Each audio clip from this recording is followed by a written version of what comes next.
This is big. After Joe Biden said he would block the delivery of American weapons to Israel that could be fired into densely populated areas of Rafah, Benjamin Netanyahu has said, and I'm paraphrasing here, that he doesn't care.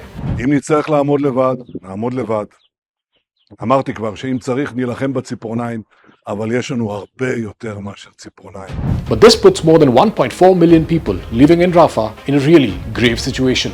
Yet things are moving in the wrong direction. I'm disturbed and distressed by the renewed military activity in Rafah by the Israeli Defense Forces. The city's original population was around 300,000, but more than 1 million Palestinians from northern Gaza moved here last year, on the orders of the Israeli military, who instructed them to evacuate within 24 hours before they began their offensive on October 13th. That war in Gaza has since killed more than 34,000 people and caused a humanitarian crisis the world has watched in horror.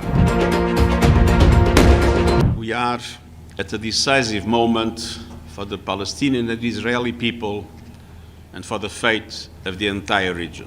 Rafah, as you can see in the map here, is situated on the border with Egypt. The border crossing here helps supply food and fuel to Gaza. But locked between Mediterranean Sea to its west and Israel to its east, the people of Gaza have no way out. Potential consequences of such an operation at present time would be disastrous. There are more than 1 million people crammed in Rafah.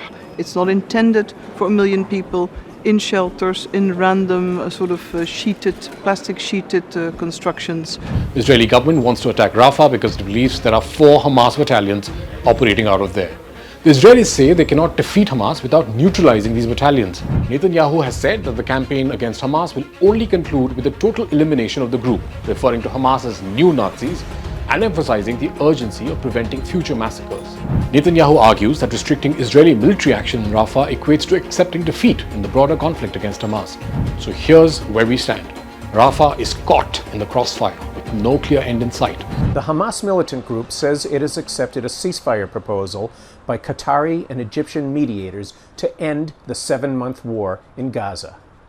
But shortly after Hamas announced its decision, Israel responded by rejecting that proposal and sending ground troops into the southern Gaza city of Rafah. As Netanyahu pushes forward with the military campaign, determined to wipe out Hamas, his tough stance places over 1.4 million people in Rafah in an incredibly tough spot. As the world watches, the hope for a peaceful solution grows more urgent by the day. אתם רוצים לנצח? כן. אתם מוכנים להילחם?